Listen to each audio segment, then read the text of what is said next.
looking for Hector? Yes, sir. Everyone knows everyone around here. Theodore. If it isn't little Theodore. I've been looking for you. You've been staying with that old man, haven't you? He's a drunk, Theo. And he's gonna drink himself to death. I'm the hardest worker you ever see. Fastest worker too. Do you know what your name means in Greek? God's gift. Olivia doesn't need the money, Hector. She needs you. Am I messing it up already? No! The only way you can mess it up is to stop trying.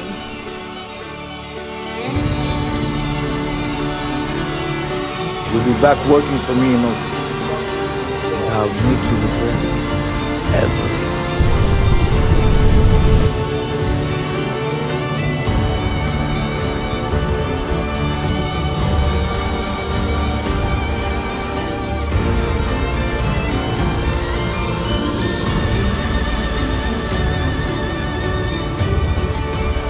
Have a good night, Theo. And sweet dreams.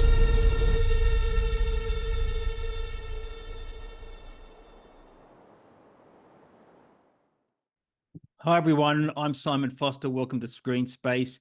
The AEGEAN tells the intertwining story of a lonely man named Hector and a Congolese immigrant named Theodore. It's a journey that begins mired in grief and emerges filled with hope.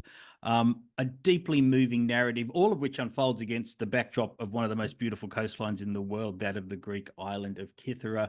The AEGEAN is the debut feature film for writer-director JACOB Richardson, and it's a remarkably assured first work. And he joins us now to have a chat about it. Thanks for your time, Jake, and congratulations on this wonderful film.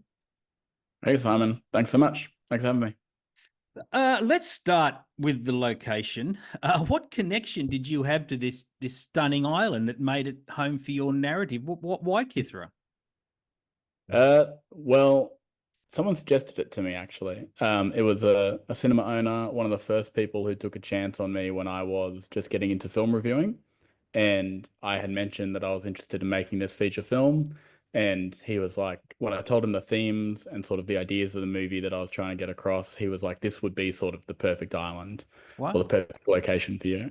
And then once I started looking at it online, I was still in the script writing stage at this time. And once I started looking online at the island, I was like, this is ideal. I mean, thematically, it works so well. It's such a big, beautiful island, but so sparsely populated that it really helps with Hector's themes of loneliness and that sort of thing. And so, you know, once you start imagining it as being on that island, it's tough to sort of switch paths and go anywhere else. I mean, it doesn't look like the kind of place used to accommodating film crews. I looked at Kythira as a location on IMDb, and it's got 9 entries. Does it? Yeah. How would you describe the shoot? Were they accommodating to a big crew? Were you a big crew? Well, we weren't a big crew. Obviously, you know, it's a first-time feature. It's shooting on a small island anyway. So the idea of bringing a huge crew was sort of antithetical. But it was, you know, the community there was amazing. Certainly, there were challenges, right? Like getting equipment, anything that broke, you couldn't really replace at all on the island. So we got all of our equipment from Thessaloniki, which is like it's like a 10-hour maybe car ride from the Thessaloniki down to Athens, and then a 6-hour ferry from Athens across to the island. So it was sort of we need everything there to start, and anything we lose along the way, we've lost. Okay, we can't get it back, particularly because we were shot in such a short time frame. We really didn't have an opportunity to have anything go wrong, and thankfully, nothing really did. But obviously, the community there was also super gracious in hosting us and really helpful. We had people jumping in, lending a hand wherever they could, whether or not it was lending us their boat for the shoot or lending us, helping us out as a runner, or just, giving us accommodation and sort of helping us with translation services and stuff like that. Well, I was going to say, Costas isn't, ducking off to his trailer to work on his gym or anything like that through this shoot. I imagine you know, there's probably not even a Best Western or a big hotel there you stay at. You're living with the people in amongst the village. Yeah, well, we all lived in a little town called Lavati, Uh-huh. which is an amazing little spot. There was like a basketball court a little bit of a ways away, and Nikki and I and a few of the other crew would play basketball every weekend together. There was a great like gyros shop near there. That's one of my course. favorite things about shooting there. I bet. Costas, he was staying in a place called Lemonos, and I think for him, what really helped was he brought his family as well. So his wife Victoria, who's in the film, and his daughter Athena, who plays the baby in the film as well. Oh, wow. So for him, it was a real like family adventure. He got to show them Greece for the first time, his like ancestral homeland, and he really enjoyed that.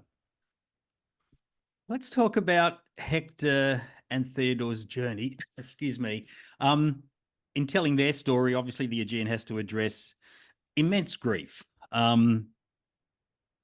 How did you come to tell this story of pain and grief, but also of new connections and hope? Who was this man Hector in your life? Well, it was really based around my own relationship with my grandfather. My grandfather lost, and sort of how he reacted to the death of my grandmother. So it was about 5 years ago when I started writing the script. And he, he sort of just withdrew into himself a lot. Like Hector does, I suppose, in the script. He very much became solitary, very much the question was like, what's the point? And so I wanted the exploration of Hector to sort of focus on that relationship with my grandfather, of my desire to draw him back into the world, and his belief that, the world was sort of done with him. So in that sense, Hector, I suppose, conveys a lot of when I wrote Hector, I added a lot of the elements of my grandfather, he's very monosyllabic. Hector's very monosyllabic, that sort of thing. So, yeah. I can't think of a better and more profound reason to make a movie. That's a beautiful answer. And I'm sorry for your grandfather's loss, but you've done it. You've done him proud, and you've told it with a great deal of sensitivity. So congratulations on that. I guess in line with that, it's a very transformative role for Costas Mandylor, who embraces his age on screen and exhibits, it's a great physical performance as well. He sort of conveys the physical traits that this emotional pain and this emotional crippling brings. Tell me about working with the actor, what his experience brought to the role, and you've touched on it already, but his connection to the location. Yeah, Costas was, he was amazing. And I think that, looking back on the experience, there were so many opportunities, I suppose, as a first-time feature director, for things to go off the rails a little bit. And I think one of the best we did was hiring Costas, because Costas is such a generous soul, and he helped keep everything on track. We hired to be there for like 5 days. He was there for 18.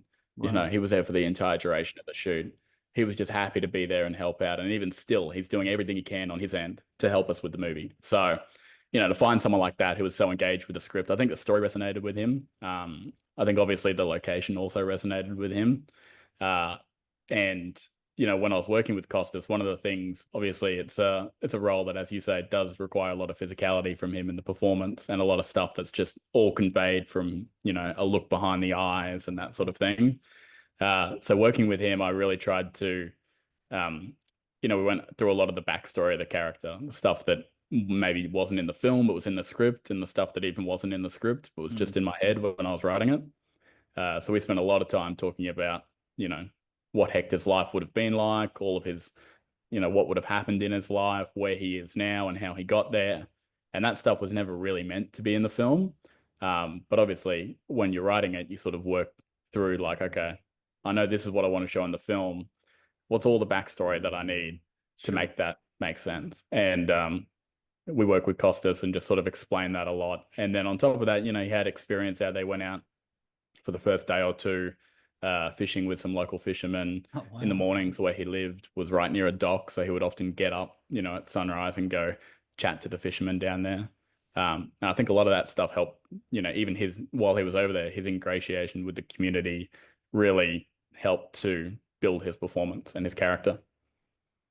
The film addresses the immigrant topic. It's a very hot button issue, everywhere, but certainly in Greece, where African boats deliver refugees almost daily. The casting of Nicky Dunn as Theodore, he's this really vibrant, very optimistic, intelligent young man, and that's very notable in the way you portray his immigrant experience. What was important about casting him and conveying his journey in telling the story of an immigrant in Greece?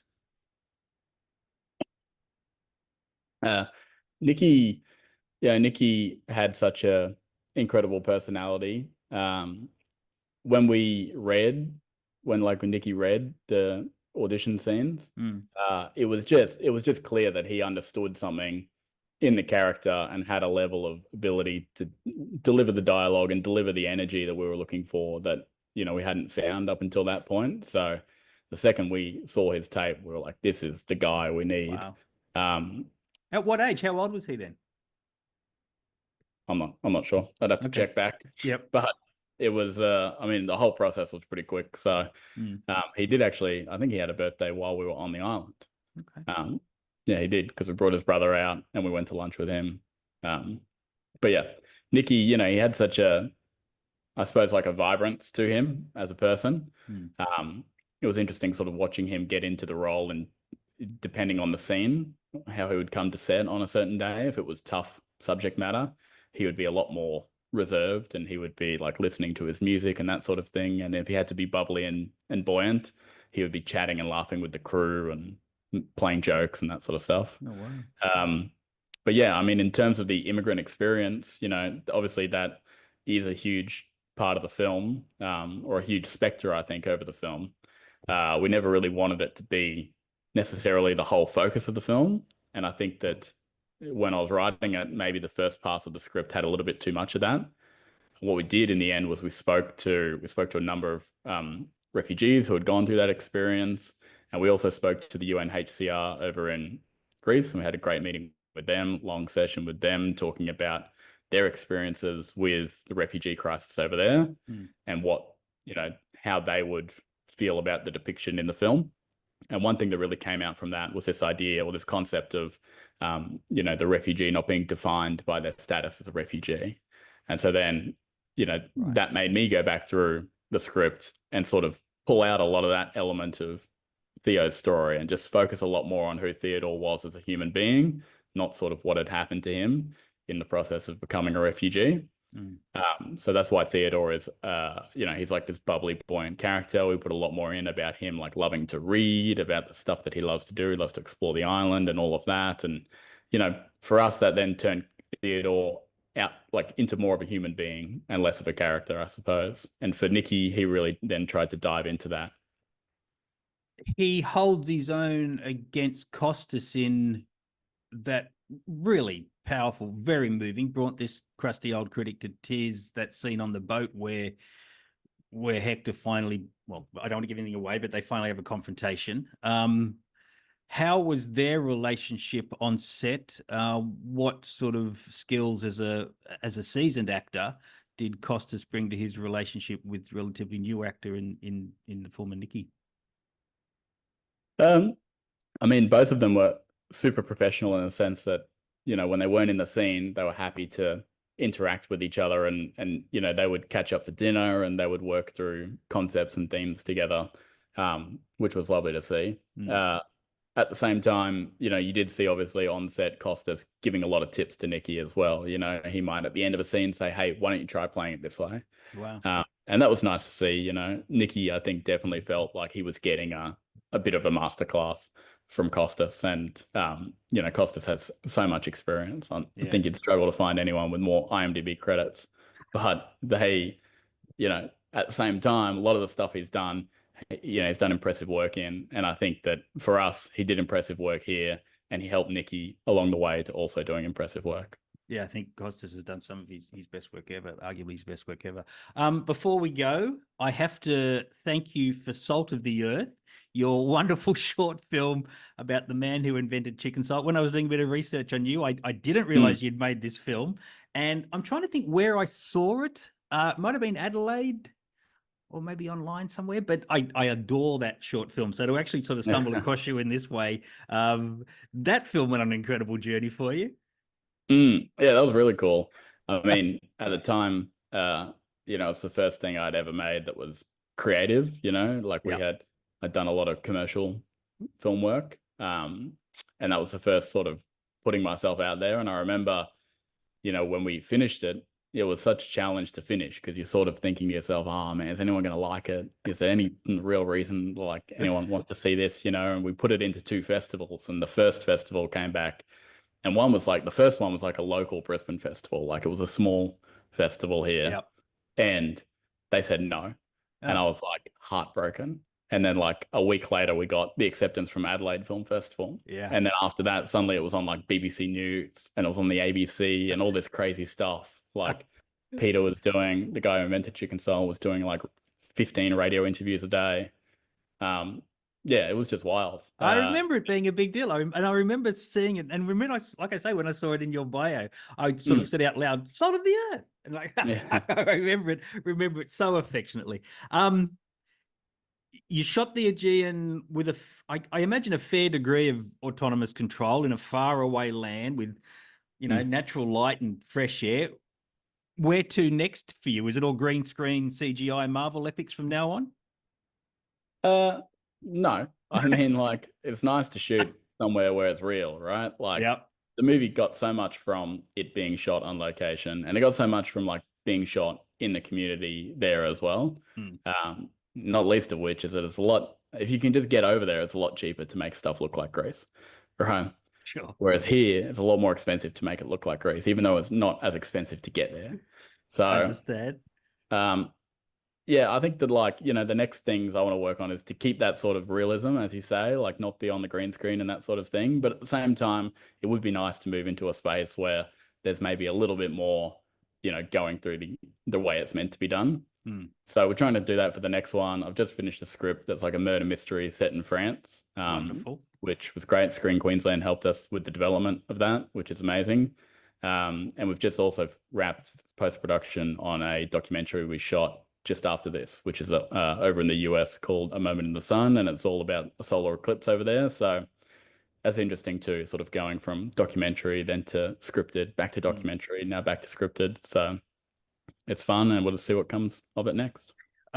Mate, you're a terrific talent, and we're lucky to have a chance to talk to you, and congratulations on the Aegean. I'll put in the links below, all the screening opportunities that are happening around Australia as we speak, and hopefully it's a film that, I mean, the themes of it and are universal and in the way you present these deeply felt characters. It should be a film that travels the world. So all the very best with it. JACOB Richardson, thank you very much for chatting with us. Thanks so much.